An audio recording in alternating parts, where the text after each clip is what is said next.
अस्सलाम वालेकुम। आज की इस वीडियो में मैं डिस्कस करूंगी कि आर्टिकल का रिव्यू कैसे किया जाता है और आप आर्टिकल का रिव्यू करने के बाद आर्टिकल का रिव्यू कैसे राइट करते हो। पिछली वीडियो में मैंने डिस्कस किया था लेकिन वो इमेजेस ब्लर थे, तो मैं इस वीडियो में मज़ीद इसको एक्सप्लेन कर देती हूँ ताकि आपके जो कॉन्सेप्ट हैं वो मज़ीद क्लियर हो जाएँ।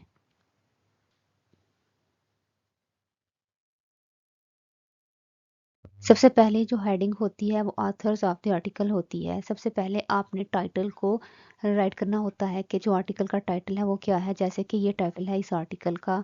उसके बाद आपने ऑथर्स के बारे में राइट करना होता है कि कितने ऑथर्स थे, जैसे कि इसमें 4 हैं, अकाया, एटी, नूर, आसमा। उसके बाद आपने ये बताना होता है कि सेकंड हेडिंग में आपने बताना होता है कि पब्लिकेशन या पब्लिश जर्नल, कि ये किस जर्नल में पब्लिश हुआ। और ये आपको कैसे पता लगेगा, ये ऊपर देखें, ये जर्नल है एजुकेशन एंड ह्यूमैनिटीज़ का। और वॉल्यूम के फिर बारे में आपने राइट करना होता है कि ये वॉल्यूम था और ये कहाँ पर रिप्रेजेंट किया गया था, फिर आपने ये बताना होता है। जैसे कि यहाँ पर है कि international conference on educational assessment on policy में 2020 में ये प्रेजेंट किया गया था। ठीक है। इंट्रोडक्शन ऑथर ऑफ स्टडी के बाद पब्लिश जर्नल में आपने ऐसे राइट करना होता है। अब आपने वेरिएबल कहाँ से देखने हैं, किस आर्टिकल में जो वेरिएबल हैं वो कौन कौन से हैं। अब टाइटल से आप इजीली अंदाजा लगा सकते हो कि इस स्टडी के वेरिएबल कौन से हैं। सबसे पहले मैं टाइटल को डिस्कस करती हूँ। Correlation study on the relationship between students metacognition development and students learning outcome. सबसे पहले तो ये टाइटल जाहिर कर रहा है ये स्टडी क्या है, कोरिलेशनल स्टडी है, जिसमें हमने रिलेशनशिप देखना है स्टूडेंट की मेटा कॉग्निशन डेवलपमेंट में एंड स्टूडेंट्स के लर्निंग आउटकम के दरमियान। अब जो पहला जो हमारा वेरिएबल होगा आईवी, वो होगा स्टूडेंट मेटा कॉग्निशन डेवलपमेंट। और जो दूसरा वेरिएबल होगा डीवी, किसके दरमियान हमने देखनी है, वो है स्टूडेंट्स लर्निंग रिजल्ट। अब जो स्टूडेंट लर्निंग रिजल्ट हैं, अब ये हमारा वेरिएबल होगा कैटेगोरिकल। इसकी मुख्तलिफ कैटेगरीज होंगी। अब आपको कैसे पता लगेगा ये कैटेगोरिकल है, आप अब्स्ट्रैक्ट के ज़रिए से भी अपने वेरिएबल को आप इजीली पहचान सकते हो। जैसे कि यहाँ पर क्लियरली मेंशन है कि आप क्या मेजर करने चाह रहे हो। The study aims to find out the correlation between developing students' metacognition and their learning results in math, reading and science। यानी कि ये वेरिएबल क्या होगा, ये कैटेगोरिकल होगा। तो आप फिर इसको राइट कैसे करोगे वो मैं बता देती हूँ। आप सबसे पहले ऑथर्स ऑफ स्टडी को राइट करोगे, तो मैंने बता दिया है कि आपने ऑथर्स कहाँ से लेने हैं आर्टिकल में। तो इस आर्टिकल में ये ऑथर होगा, ऐसे आप राइट करोगे, the article titled correlational study on the relationship between students metacognition development and students learning result is conducted by, ये जो 4 ऑथर थे इनसे कंडक्ट किया है। ठीक है। तो इसके बाद आप ना इसका मेन थीम लिख सकते हो, the study is conducted within the context of educational assessment and policy and aims to provide insights into the effective implementation of teaching strategies to enhance students metacognitive development and improve their learning outcomes। तो ये जो होगा आपका context, ये आप क्या कर कहाँ से मिलेगा आपको, ये आपके एब्स्ट्रैक्ट में से भी आपको मिल सकता है। अब नेक्स्ट हेडिंग आपकी जर्नल की होती है। जर्नल में आप राइट करोगे, the study was published in the proceedings of the international conference on educational assessment and policy in volume फिर राइट करोगे 545 of advances in social sciences. उसके बाद आप जर्नल को राइट करोगे एजुकेशन एंड ह्यूमैनिटीज रिसर्च। तो इसके बाद आप यहाँ भी राइट कर सकते हो कि the research investigated the correlation between the development of students metacognition and their learning outcomes. ठीक है। तो इस तरह से आपने ये 2 पॉइंट हो गए आर्टिकल रिव्यू करके उनको राइट कैसे करना है। अब जो तीसरा पॉइंट आपने राइट करना है वो है वेरिएबल्स ऑफ द स्टडी, कि आपकी स्टडी के वेरिएबल कौन से हैं। अब वेरिएबल की हेडिंग राइट करते वक्त आप राइट करोगे variables of the study. There were 4 variables in the study consisting of 1 independent variable and 3 dependent variables.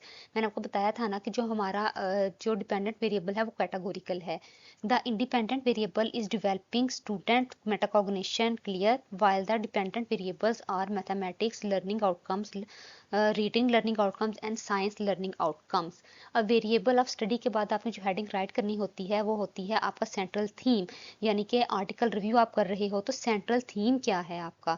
अब सेंट्रल थीम राइट करने की एक तो ट्रिक ये है कि आप कुछ एब्स्ट्रैक्ट में से ले लो, क्योंकि एब्स्ट्रैक्ट हमारा जो होता है वो क्रक्स होता है आर्टिकल का। या फिर ये होता है कि आप इंट्रोडक्शन को राइट करो, उसको कंसाइज़ करो, उसके अंदर से आप क्या करो कि सेंट्रल थीम ले लो। जैसे कि यहाँ पर सेंट्रल थीम ऐसे राइट किया गया है, the article titled Correlation Study on the Relationship Between Student Metacognition Development and Student Learning Outcome conducted by author के name थे aim to investigate the correlation between the development of student metacognition skills in math, reading, science and in their learning outcomes। ठीक है, सबसे पहले central theme में क्या write किया है कि टाइटल के बारे में थोड़ा सा बताया, फिर बताया है कि कंडक्ट किसने किया था, फिर बताया है कि एम क्या है जी स्टडी का। तो फिर आगे बताया है जी the authors of the study clearly explained that metacognition is a crucial element in promoting students' cognitive development and enhancing their learning outcomes.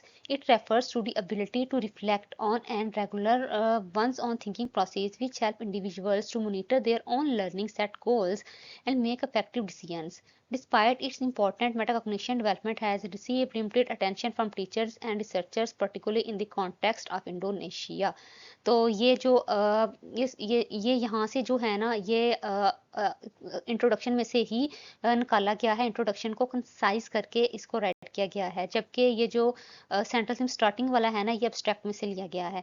तो आप इस तरह इजीली करके जो सेंट्रल थीम है ये तकरीबन कितनी 8 या 9 लाइनों का हो जाएगा या 7 या 8 लाइनों का भी काफ़ी होता है। ये आप पर डिपेंड करता है कि आपने इसको कैसे कंसाइज किया है। हेडिंग है वो हाइपोथेसिस ऑफ द स्टडी। अगर आपके रिसर्च ऑब्जेक्टिव्स थे तो फिर पहले आप अपने अपने रिसर्च ऑब्जेक्टिव्स को राइट करोगे कि रिसर्चर ने इस स्टडी के लिए ये वाले रिसर्च ऑब्जेक्टिव्स राइट किए थे, और ये जो हम यानी कि जो हमने अपना इंट्रोडक्शन राइट किया है उसके साथ रिलेट कर रहे हैं कि नहीं। फिर आप ऑब्जेक्टिव्स को राइट करने के बाद आप लिखोगे हाइपोथेसिस ऑफ द स्टडी, और हाइपोथेसिस ऑफ स्टडी में आप बताओगे कि क्या आपके जो हाइपोथेसिस डेवलप किए गए थे वो आपके जो रिसर्च ऑब्जेक्टिव्स हैं उसके साथ रिलेट कर रहे हैं कि नहीं। चूँकि ये एक आर्टिकल मैंने सर्च कैसे डाउनलोड किया था, इसमें उन्होंने डायरेक्ट हाइपोथेसिस ही बनाए थे, तो मैं तो आर्टिकल रिव्यू के दरमियान ऐसे लिखा गया the hypothesis of the study which were formulated effectively, यानी कि इफेक्टिवली फार्मूलेट किया गया था। जो मुनासिब की टर्म्स होती हैं हाइपोथेसिस को बनाने के लिए वो यूज़ की गई हैं। जैसे कि ये एक कंप्लीट हाइपोथेसिस है, there is a positive and significant correlation between developing students metacognition and their math learning outcome. तो अल्टरनेटिव इसका मौजूद है। तो आप ये कहोगे कि जो रिसर्चर हैं जो रिसर्चर्स थे उन्होंने जो हाइपोथेसिस थे वो इफेक्टिवली फार्मूलेट किए थे, और जो अगर रिसर्च ऑब्जेक्टिव्स बनाए गए हैं तो वो उसके साथ रिलेट कर रहे हैं। क्लियर।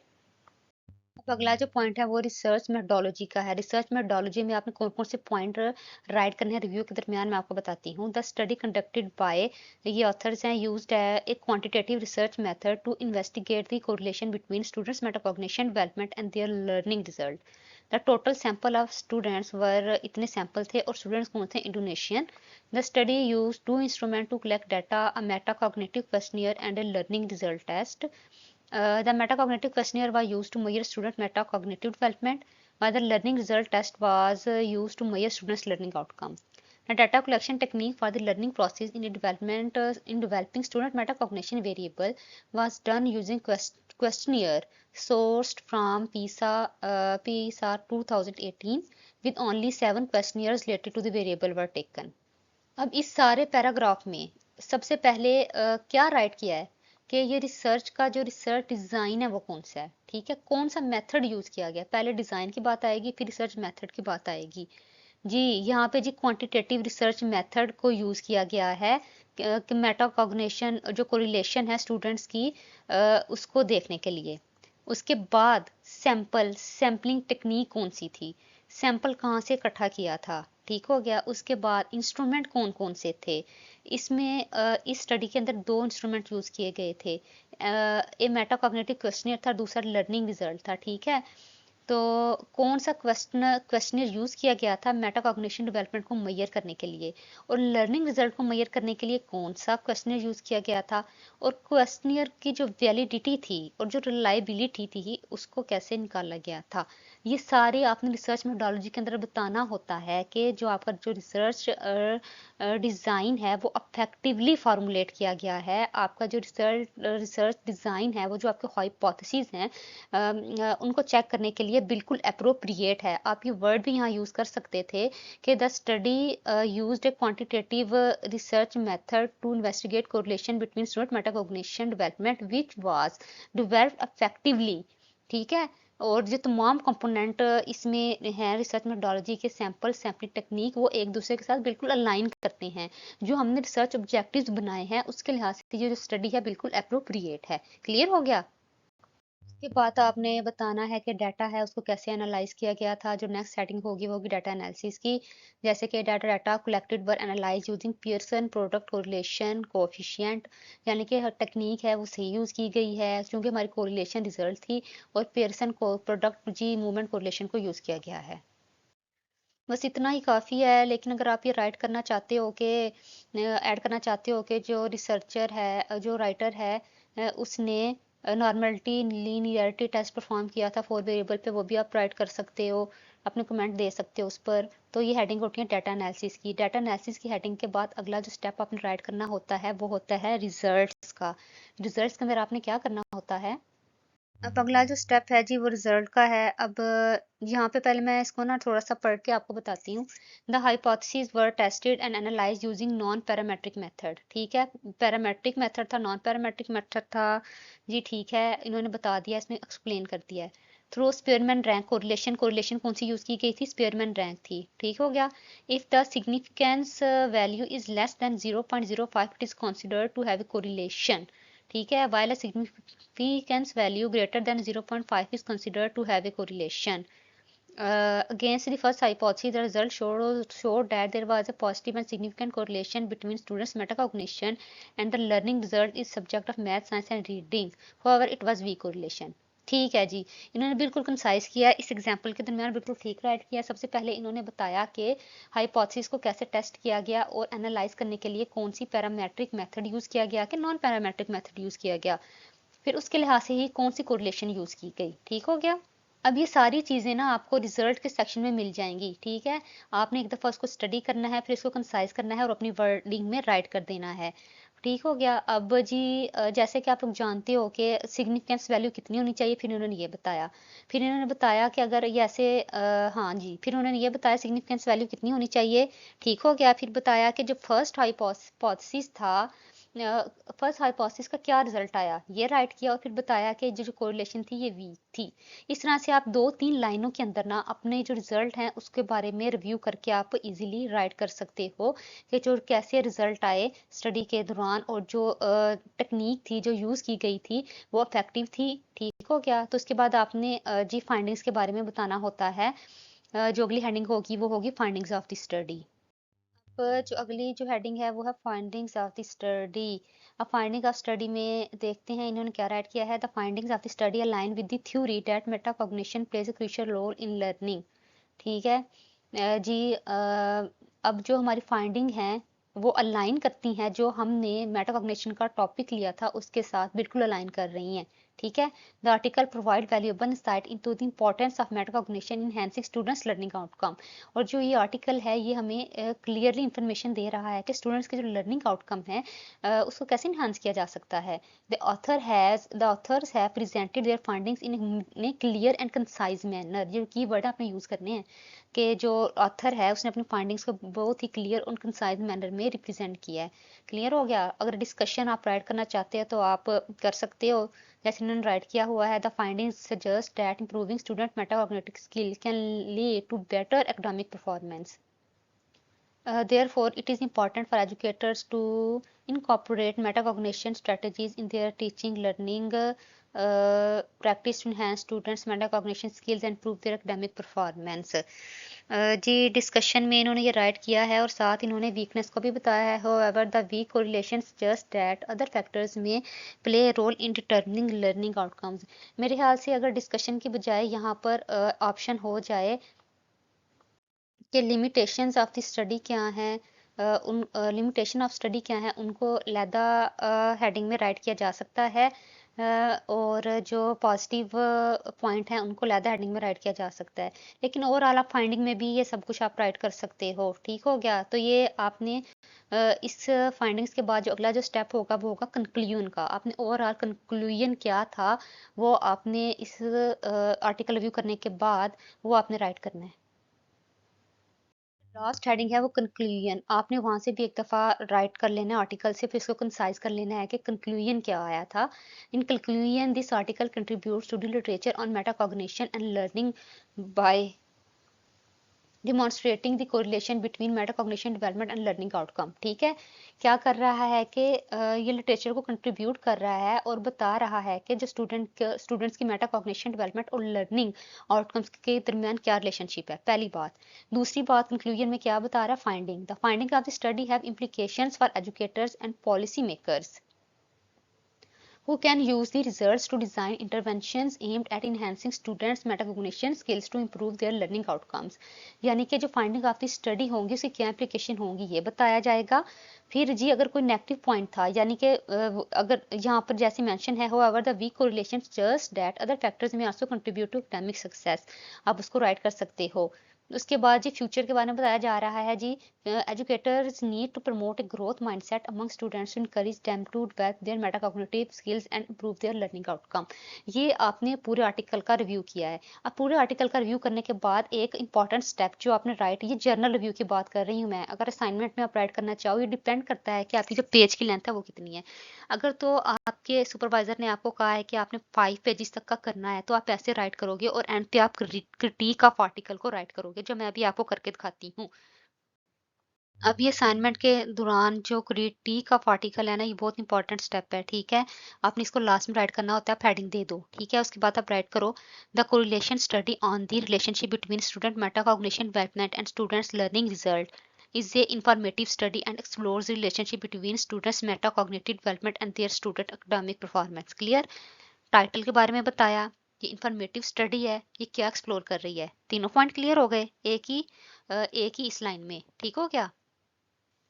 आगे जी, the author provide valuable insight into the importance of metacognitive development and offer useful suggestions for educators and policy makers to improve students metacognitive skills. अब देखें मैं कीवर्ड कैसे इसने यूज किए हुए हैं असाइनमेंट में। The author provides valuable insight into the importance of metacognition development and offer useful suggestions for educators and policymakers to improve students' metacognitive skills। अगला पॉइंट देखें, the study is well structured most important key point and the research design is appropriate most important point for investigating the research hypothesis. Clear हो गया? अब आगे चलते हैं। The article suggests different ways to improve a student's metacognition but they lack specificity and do not consider the diverse needs and contexts of students and teachers। ये कोई deficiency एक होगी या कोई नेगेटिव पॉइंट होगा, ये राइट किया है। The recommendation that the government should issue regulation related to fostering students' metacognition is positive, but the study does not provide specific details in the regulations, content and application। अब ये आपने right करना है, अपने अपने article में देख लेना है। ठीक है कि क्या ये study provide specific detail provide कर रही है, क्या पॉजिटिव पॉइंट है, क्या नेगेटिव पॉइंट है। आपने ये राइट करने के बाद, रिव्यू करने के बाद फिर इसको राइट करना है। ठीक है, similarly the study lakhs specifics on the content and methodology on the content and methodology of the training programs implemented for promoting cognition। यानी कि यहाँ पर promoting cognition के लिए content और methodology में कुछ बातें हैं वो missing हैं। ठीक है, तो इसलिए ये point यहाँ पर रेस किया गया है। Additionally, the effectiveness of such training program may depend on individualized approaches that consider the unique and needs and context of students and teacher। Finally, ये थोड़े से पॉजिटिव जो नेगेटिव पॉइंट थे आपने इनको राइट कर दिया। राइट करने के बाद आपने क्या करना है, finally the study overlooks the challenges that teacher may face in the implementing effective strategies for promoting metacognition and motivating student.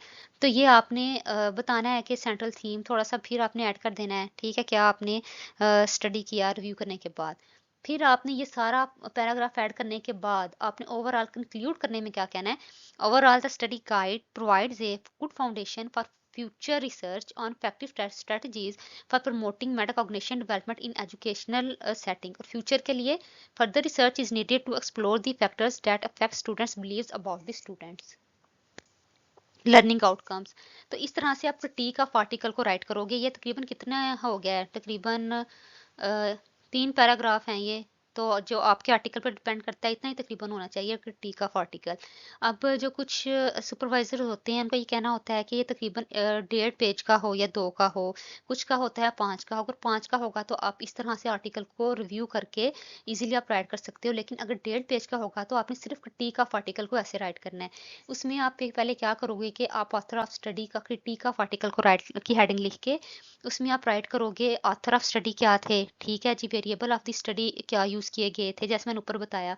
और फिर जी जर्नल के बाद वेरिएबल ऑफ द स्टडी क्या थे, सेंट्रल थीम क्या था। इसी तरह आप राइट करके जो वर्ड आपने यूज़ करने हैं, इंफॉर्मेटिव है, ठीक है, वेल स्ट्रक्चर्ड है, इस तरह का राइट करके आप इसको 1.5 पेज का कंसाइज भी कर सकते हो।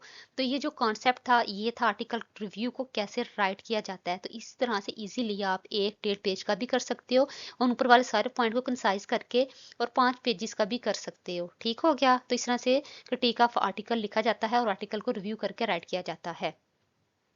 आर्टिकल को रिव्यू करने का एक बेहतरीन और आसान तरीका ये होता है कि आप उसके एब्स्ट्रैक्ट को अच्छी तरह पढ़ लो, ताकि पहले आपका कॉन्सेप्ट क्लियर हो जाए क्या है। फिर इंट्रोडक्शन आप अगर उसका रिव्यू करोगे तो मुख्तलिफ पार्ट्स में डिवाइड कर लो सारे कंपोनेंट्स को। इंट्रोडक्शन को सारा पढ़ो, कंसाइज कर लो।